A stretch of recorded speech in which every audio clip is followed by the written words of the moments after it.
এমনটা মহাদেশ নেই কোনো রাষ্ট্র, নেই কোনো দেশ, নেই কোনো জনবসতি এলাকা।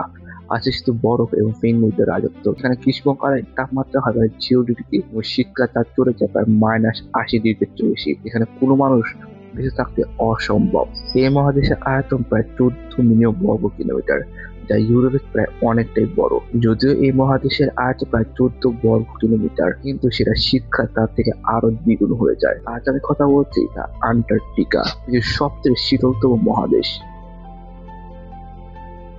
পৃথিবীর দক্ষিণ মেরুতে অবস্থিত এই মহাদেশ আন্টার্কটিকা, যেখানে নেই কোনো মানুষ, নেই কোনো জনবসতি এলাকা। আপনাদের মধ্যে অনেকে প্রশ্ন থাকতে পারে আন্টার্কটিকা কেন এত ঠান্ডা। এর মূল কারণ হচ্ছে এখানকার আবহাওয়া এবং সূর্য প্রতিফলিত না হওয়া এবং কি সূর্য না পৌঁছার কারণে। এই মহাদেশে গ্রীষ্মকালে সূর্য খুব কমই পৌঁছায়, কিন্তু শীতকালে পৌঁছায় না। ঠিক এই কারণে সূর্যের তাপমাত্রা না পাওয়ার কারণে এই মহাদেশটি একদম বরফ হয়ে যায়। আন্টার্কটিকা মহাদেশে এমন একটি জায়গা যেখানে যেখানে পুরোপুরি মরুভূমির মতো মনে হয়।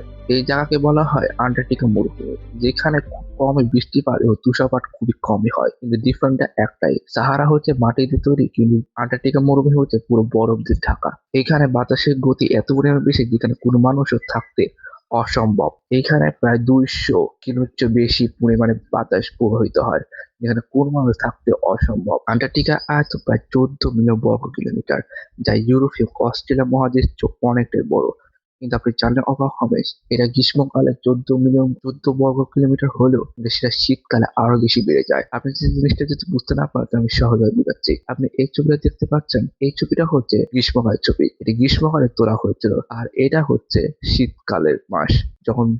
যখন তাপমাত্রা প্রায় 80 ডিগ্রির চেয়ে অনেকটা নিচে চলে যায়, তখন সেখানে এত পরিমাণ বরফ আর এত পরিমাণ ঠান্ডা হয়, যার কারণে আন্টার্কটিকার পাশে প্রতিটি সাগরগুলো বরফের জমে এটি আয়তন 14 মিলিয়ন বর্গ কিলোমিটার থেকে আরো বেশি বড় হয়ে যায়। ঠিক এই কারণে এটি এমন একটি মহাদেশ যে দেশের আয়তন মাসের পর মাস পরিবর্তন হয়। আপনি জানেন কতক্ষণ পৃথিবীর মধ্যে প্রায় 90% বরফ এইখানে জমে রয়েছে এবং পুরো পৃথিবীর মধ্যে 70% মিঠা পানি এই আন্টার্কটিকা মহাদেশে জমিয়ে রয়েছে। আন্টার্কটিকাকে দুই ভাগে বিভক্ত করা হচ্ছে, একটি হচ্ছে ইস্টার্ন আন্টার্কটিকা আর একটা হচ্ছে ওয়েস্টার্ন আন্টার্কটিকা। ইস্টার্ন আন্টার্কটিকাকে এই জোনকে সেফ জোন হিসেবে আখ্যায়িত করা হয়। এখানে বিজ্ঞানীরা এবং ভ্রমণকারীরা আসে ভ্রমণ করার জন্য। এবং ওয়েস্টার্ন সাইড, যেখানে কোনো মানুষ থাকতে পারে না এবং সেখানে এটাকে বলা হয় ডেঞ্জারাস জোন, এখানে কোনো মানুষ থাকতে পারে না। আন্টার্কটিকাতে কোনো জনবসতি এলাকা বা কোনো দেশ না থাকলেও এখানে মানুষরা আসে গবেষণা করার জন্য এবং ভ্রমণ করার জন্য। গ্রীষ্মকালে এই মহাদেশে প্রায় 4000 থেকে 5000 মতো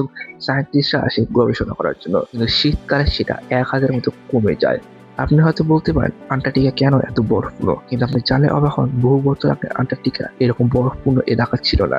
এখানে গাছ ও প্রাণীদের বসবাস ছিল, কিন্তু বহু বছর পরিবর্তন এবং ভৌগোলিক পরিবর্তন কারণে এইরকম অবস্থা। আজ থেকে প্রায় 34 মিলিয়ন বছর আগে আন্টার্কটিকা আফ্রিকা এবং ইউরোপ এবং আমেরিকা মিলে একটি মহাদেশ ছিল। এই মহাদেশকে বলা হয় কানাডা। আপনি যে এই জায়গাটা দেখতে পাচ্ছেন, এখানে আফ্রিকা, আন্টার্কটিকা, এশিয়া সবগুলো মিলে একটি মহাদেশ ছিল, কিন্তু পৃথিবীর পরিবর্তন ও জায়গা পরিবর্তনের কারণে আজ ঠিক এরকম হয়ে যায়। ঠিক আন্টার্কটিকা এই কয়েকটি মহাদেশ এতগুলো মহাদেশকে আলাদা হয়ে ঠিক একটি মাত্র মহাদেশ হয়ে যায়। অনেক গবেষণা এটা বলা হয়েছে আন্টার্কটিকা আগে সবুজ গাছ দিয়ে ভরপুর ছিল, কিন্তু সমুদ্রের স্রোতের পরিবর্তন এবং পৃথিবীর তাপমাত্রা না পৌঁছানোর কারণে এবং ভৌগোলিক বিচিত্র পরিবর্তনের কারণে আন্টার্কটিকা সমুদ্রের জায়গা থেকে বরফে পরিপূর্ণ হয়ে যায়, এখানে পুরোপুরি বরফ দিয়ে ঢেকে যায়। অনেক সায়েন্টিস্টরা এরা বলা হয়েছিল অনেকবার এমনও হয়েছে এই আন্টার্কটিকা বরফ গলা শুরু করেছিল, অনেকগুলো বরফ গলে গাছ হওয়ার সম্ভাবনা হয়েছিল, কিন্তু সেটা হয়নি। সায়েন্টিস্টদের অনেকে এরা ধারণা করেন হয়তো আন্টার্কটিকা একদিন বরফ থেকে গাছে পরিণত হবে, যেখানে বরফগুলো গলে যাবে।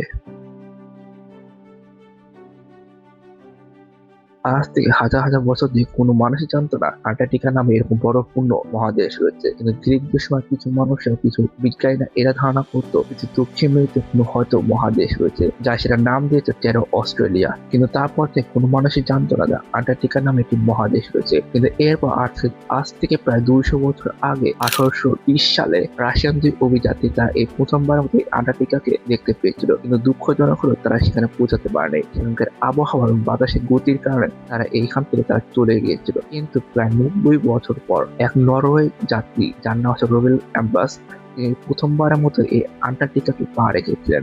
এরপর আন্টার্কটিকা সম্পর্কে অনেক মানুষ জেনে গিয়েছে, পুরো বিশ্বের মানুষ জানতে পারে আন্টার্কটিকার এই মহাদেশ সম্পর্কে। এরপর এখানে অনেকগুলো মানুষ, অনেকগুলো সায়েন্টিস্টরা আসে গবেষণা করার জন্য, যেমন ইন্ডিয়া, আমেরিকা, ব্রাজিল, আর্জেন্টিনা, ইউরোপের অনেকগুলো দেশ আসে এখানে গবেষণা করার জন্য এবং অনেকগুলো মানুষ আসে এখানে ভ্রমণ করার জন্য। কিন্তু আপনি জানলে অবাক হবেন, 1960 এবং 1950 সালের মধ্যে অনেক দেশ চেষ্টা করেছে এই আন্টার্কটিকাকে দখল করে নেওয়ার। আপনি এই ছবিতে দেখতে পাচ্ছেন এখানে ইউকে, আর্জেন্টিনা, চীন, নিউজিল্যান্ড, অস্ট্রেলিয়া আরো অনেক দেশ চেষ্টা করেছে এই জায়গাগুলো দখল করে নেওয়ার। কিন্তু সমস্যা তখনই বের হয় যখন এটা নিয়ে যুদ্ধ করা শুরু করে। এই কারণে পুরো বিশ্ব থেকে একটি চুক্তি কার্যকরী করা হয়। 1 ডিসেম্বর 1959 সাল একটি চুক্তি করা হয়, আর এই চুক্তি কার্যকরী হয় 1961 সালে। এই চুক্তি এটা বলা হয়েছে আন্টার্কটিকাকে বিজ্ঞান ও গবেষণার জন্য এটি ব্যবহার করা হবে। কোনো যুদ্ধ, কোনো সামরিক ঘাঁটি কিংবা পারমাণবিক অস্ত্রের জন্য এটা ব্যবহার করা যাবে না। এমনকি এটা বলা হয়েছে কোনো দেশ এটা ভাগ বা ভাগের দাবিদার করতে পারবে না। তারপর থেকে কোনো দেশ, কোনো রাষ্ট্র চেষ্টা করেনি এই আন্টার্কটিকাকে দখল করে নেওয়ার। এর বাদেও আরেকটি চুক্তি ব্যবহার করা হয়েছিল। এই চুক্তিকে বলা হয় ATX। এই চুক্তিকে এটা বলা হচ্ছে আন্টার্কটিকার পরিবেশ এবং খনিজ সম্পদ এবং নানা রকম এবং আন্টার্কটিকার সম্পদগুলো রক্ষা করার দায়িত্ব নেওয়া হয়েছে। আপনি জানলে অবাক হবে, আন্টার্কটিকা গ্যাস, তেল এবং কয়লা, অনেক রকম খনিজ পদার্থ এখানে পাওয়া যায়, কিন্তু বিশ্ব শহর থেকে এরা বলা হচ্ছে এগুলো ব্যবহার করা নিষেধ। আর এই চুক্তির মূল কারণ হচ্ছে আন্টার্কটিকার সম্পদগুলো, খনিজ সম্পদগুলো রক্ষা করে নেওয়ার। বর্তমান আন্টার্কটিকা থেকে এরা খবর এসেছে জলবায়ু পরিবর্তন ও তাপমাত্রা পরিবর্তনের কারণে আন্টার্কটিকার অনেক বড় ক্ষতি হচ্ছে। আন্টার্কটিকার বরফগুলো গলে যাচ্ছে এবং হিমালয়গুলো ভেঙে পানির সাথে মিলে যাচ্ছে। এমনকি আইস সেল হচ্ছে এমন একটি জিনিস যেটা পানির ভিতরে, বলতে গেলে এর একটি বরফ যেটা পানির ভিতরে ভাসে। যদি এটা না থাকে তাহলে আন্টার্কটিকার অনেক বড় ক্ষতি হতে পারে। কি হবে যদি আন্টার্কটিকা পুরোপুরি গলে যায়? গবেষণা এবং বিজ্ঞান থেকে এটা বলা হয়েছে আন্টার্কটিকার ওয়েস্টার্ন ভাগগুলো পুরোপুরি গলে যাচ্ছে। যদি এটা গলে যায়, পানির উচ্চতা আরো বেশি বেড়ে যাবে। আর যদি পুরো আন্টার্কটিকা যদি গলে যায়, পুরো সমুদ্রের পানির উচ্চতা আর 58 মিটার উচ্চতা বাড়বে। এতে অনেকগুলো দেশ এবং অনেকগুলো অঞ্চল ক্ষতির সম্মুখীন হবে। এর মধ্যে মুম্বাই, নিউ ইয়র্ক, ঢাকা এবং সাংহাই এগুলো ক্ষতির সম্মুখীন হতে পারে। বাংলাদেশের কিছু অঞ্চল এগুলো সম্মুখীন হতে পারে। বিষয় থেকে এটা জানা হয়েছে যদি আন্টার্কটিকা যদি গলে যায় তাহলে বাংলাদেশের কিছু অঞ্চলগুলো সমুদ্রের নিচে যাওয়ার সম্মুখীন হতে পারে।